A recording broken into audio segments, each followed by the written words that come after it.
O, kasi dati nung nakikipagtrabaho lang kami, o ngayon dahil nasa amin na yung lupa, sinasaka na namin.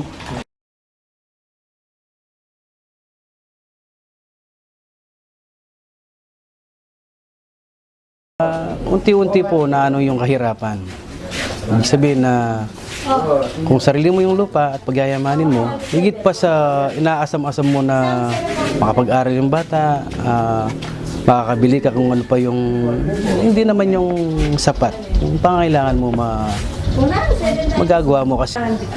Yun nga ang palay na 4 months yung cropping nun eh. Nakita ko yung malaking kaibahan. Kung magkano yung kinita ko noon.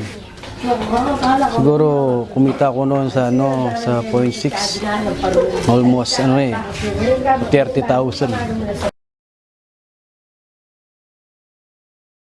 Iba ng buhay namin ngayon. Nung panahon na dito pa kami nagtatrabaho sa asyenda, sa mga kuwang ko, hindi sumasapat yung sahod namin. Ngayong nagsasaka na kami, halos kasi kada 3 buwan o 4 na buwan, umaani kami ng palay, umaani kami ng mais. Kahit pa paano, mayroon kami sumusobra. At saka yung mga anak namin, napapag-aral namin yung anak namin. Hindi ka pares ng panahon ng asyenda, kahit na grade 6, baka hindi mo pag-aral yung bata.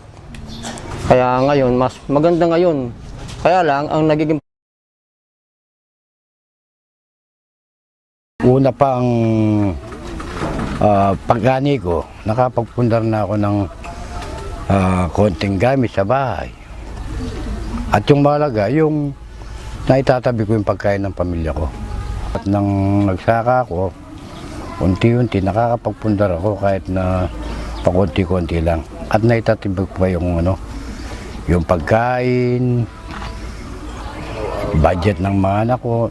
Natututupan ko pa yung yung nag-aaral na anak ko sa kolehiyo. Parang parang gumanda ng konti ang buhay ko. Kahit sarili sikap lang, walang tumutulong. Kahit bagkus sana dapat tulungan kami ng gobyerno, pero wala. Sarili sikap lang, kaya kahit matapos na patubo, kinagat namin.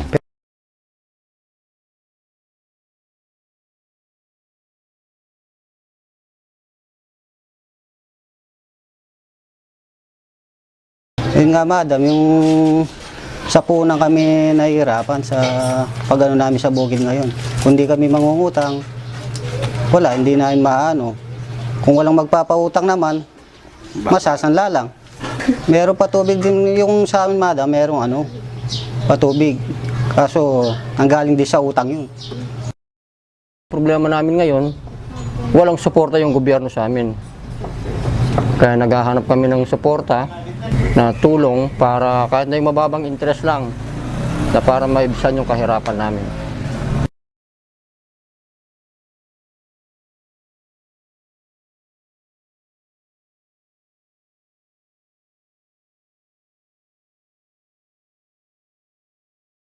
Sana tubusin ko na para makapag-umpisa na ako sa pananim. Isang taon na lang nang nakasanla eh. Isang taon pa. Magtatanim ko ng palay. Palay lang. Palay. Okay na, ma-interview kayo. Saka mais, munggo. Ang tatanim ko niyan sa pagkuha niya, palay. Palay. Hindi ako magtatanim ng tubo dahil galing sa tubo yan eh. Sa tubo. Matagal ang tubo.